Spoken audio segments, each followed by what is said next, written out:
Dalam kehidupan sehari-hari, kita nggak bisa lepas dari yang namanya kegiatan konsumsi. Setiap orang pasti jadi konsumen, entah itu kebutuhan pokok seperti makanan dan pakaian, atau kebutuhan lain seperti transportasi dan teknologi. Tapi, seiring perkembangan dunia bisnis, posisi konsumen seringkali lebih lemah dibanding pelaku usaha. Banyak orang dirugikan karena minim informasi, ketidakseimbangan kekuatan ekonomi, dan kurangnya kesadaran hukum. Kita sering lihat kasus barang cacat, produk kadaluarsa, iklan yang menyesatkan, sampai layanan yang nggak sesuai dengan janji. Karena itu, hukum perlindungan konsumen penting banget untuk menjaga keadilan antara konsumen dan pelaku usaha. Jadi, memahami hukum perlindungan konsumen itu sangat penting. Supaya apa? Supaya masyarakat bisa jadi konsumen yang cerdas dan pelaku usaha pun semakin berintegritas. Hai guys, aku Alia dan di sini aku bakal ngejelasin pengertian dari perlindungan konsumen. Nah, udah pada tahu belum sih apa itu perlindungan konsumen? Nah, jadi perlindungan konsumen adalah segala bentuk usaha yang dibuat untuk memberikan rasa keamanan, kenyamanan, serta kepastian hukum kepada konsumen ketika mereka menggunakan barang atau jasa. Nah, pengertian ini udah ditulis loh dalam Undang-Undang Nomor 8 Tahun 1999 tentang perlindungan konsumen. Dalam kehidupan sehari-hari, kita semua adalah konsumen. Kita menggunakan berbagai produk, mulai dari makanan, pakaian, alat elektronik, hingga layanan seperti transportasi dan perbankan. Namun, pada praktiknya, konsumen sering berada pada posisi yang lebih lemah dibandingkan pelaku usaha. Hal ini terjadi karena konsumen biasanya memiliki informasi yang lebih sedikit, tidak memahami detail teknis produk, dan memiliki daya tawar yang lebih rendah. Karena itu, perlindungan konsumen sangat penting. Tujuannya adalah agar konsumen tidak dirugikan, baik melalui produk yang cacat, informasi yang menyesatkan, maupun layanan yang tidak sesuai janji. Nah, di sisi lain, pelaku usaha juga memiliki peran yang sangat penting. Mereka bukan hanya memproduksi dan menjual barang atau jasa, tetapi juga wajib memberikan informasi yang jujur, jelas, dan tidak menyesatkan, serta memastikan bahwa produk yang mereka jual aman digunakan. Nah, dengan adanya aturan perlindungan konsumen, hubungan antara konsumen dan pelaku usaha menjadi lebih seimbang dan adil. Konsumen menjadi lebih terlindungi, sementara pelaku usaha mendapatkan kepastian hukum dalam menjalankan usahanya. Nah, pada akhirnya, perlindungan konsumen membantu menciptakan iklim bisnis yang lebih sehat, transparan, dan saling menguntungkan. Asas dan tujuan perlindungan konsumen. 1. Mengangkat harkat dan martabat konsumen dengan cara menghindarkannya dari akses pemakaian negatif barang dan jasa. 2. Meningkatkan pemberdayaan konsumen dalam memilih, menentukan, dan menuntut hak-haknya sebagai konsumen. 3. Menciptakan sistem perlindungan konsumen yang mengandung unsur kepastian hukum dan keterbukaan informasi serta akses untuk mendapatkan informasi. 4. Menumbuhkan kesadaran pelaku usaha mengenai pentingnya perlindungan hukum konsumen. 5. Meningkatkan kualitas barang dan jasa yang menjamin kelangsungan usaha produksi barang atau jasa. Hukum menciptakan keseimbangan dengan mengatur hak dan kewajiban para konsumen dan juga pelaku usaha. Terdapat hak konsumen yakni 1. Hak atas kenyamanan, keamanan, dan keselamatan dalam mengkonsumsi barang dan jasa. Yang kedua, hak untuk memilih barang atau jasa sesuai dengan nilai tukar dan juga kondisi yang dijanjikan. Yang ketiga, hak atas informasi yang benar, jelas, dan jujur mengenai kondisi dan jaminan barang atau jasa. Yang keempat, hak untuk didengar pendapat dan keluhannya. Yang kelima, hak untuk mendapatkan advokasi, perlindungan, dan upaya penyelesaian sengketa secara patut. Yang keenam, hak untuk mendapatkan pembinaan dan pendidikan konsumen. Yang ketujuh, hak untuk diperlakukan atau dilayani secara benar, jujur, serta tidak diskriminatif. Dan yang kedelapan dan terakhir, hak untuk mendapatkan kompensasi, ganti rugi, dan penggantian jika barang atau jasa tidak sesuai.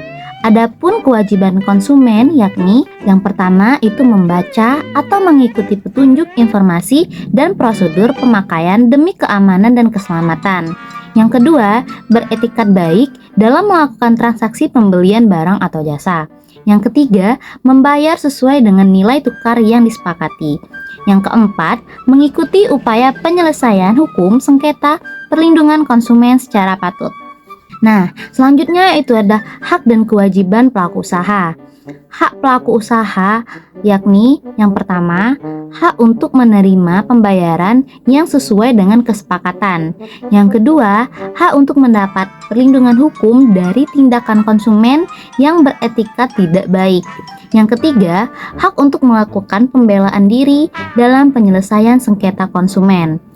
Adapun kewajiban para pelaku usaha, yakni yang pertama, beretikat baik dalam melakukan kegiatan usahanya. Yang kedua, memberikan informasi yang jelas, benar, dan jujur.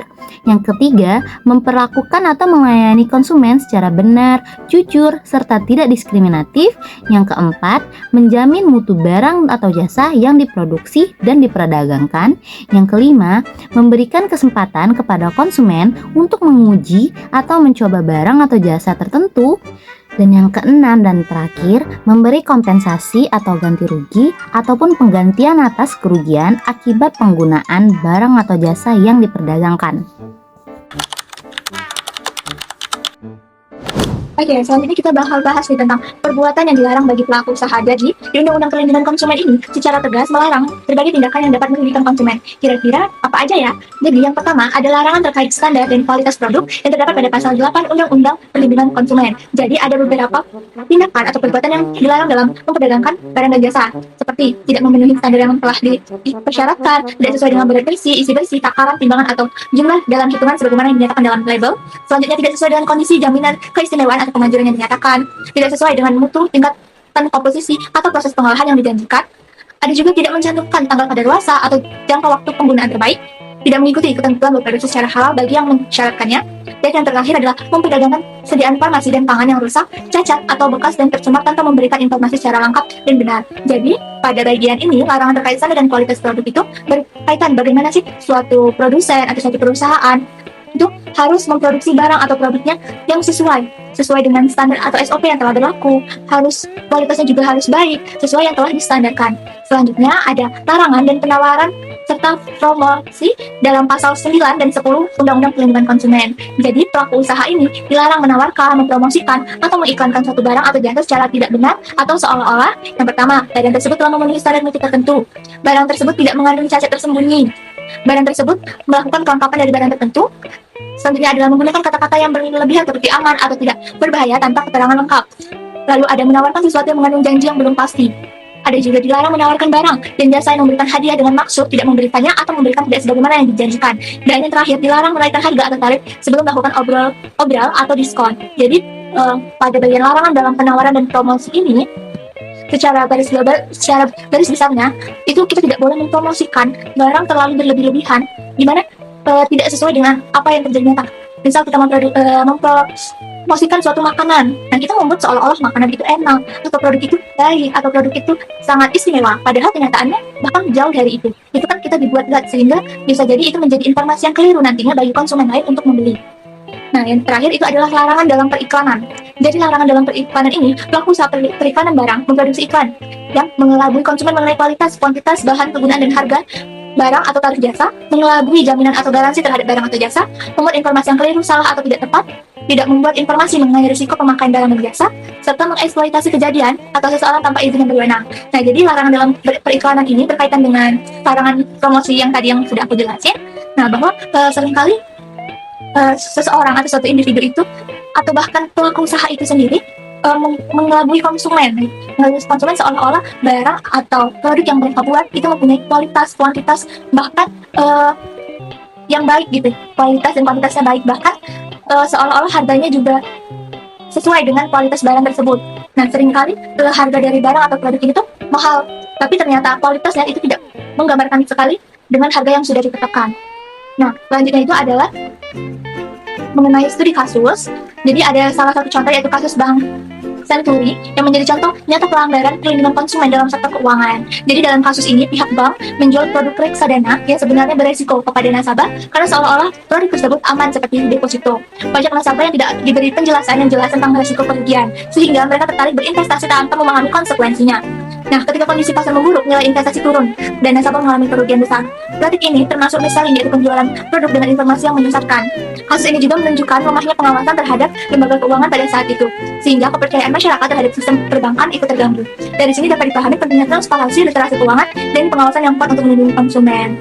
Nah, jadi secara garis besar kasus ini tuh ada suatu konsumen. Jadi kalau di bank kita bilangnya nasabah, di mana dia membeli suatu produk, jadi produk itu seperti deposito. Nah, bisa dibilang nasabah ini tidak mendapatkan informasi lebih lanjut mengenai bagaimana sih produk ini, bagaimana berinvestasinya, apa keuntungan atau bahkan konsekuensinya juga dari nasabah ini nggak mendapat sepenuhnya informasi tersebut, sehingga terjadi misalin tadi. Nah, jadi karena kasus tersebut itu juga diakibatkan dengan lemahnya pengawasan terhadap lembaga keuangan. Jadi kepercayaan masyarakat karena kasus tadi itu menjadi terganggu. Nah, jadi sangat penting bagi suatu pelaku usaha untuk dapat melakukan transparansi ataupun memberikan informasi yang sejelas-jelasnya bagi konsumen agar tidak terjadi hal-hal yang tidak diinginkan. Perkenalkan, nama saya Anissa Mayani.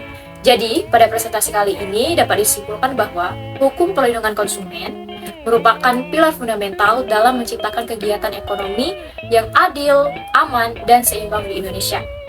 Undang-Undang Nomor 8 Tahun 1999 secara komprehensif mengatur tentang hak dan kewajiban antara konsumen dengan pelaku usaha agar tidak terjadinya praktik bisnis yang merugikan.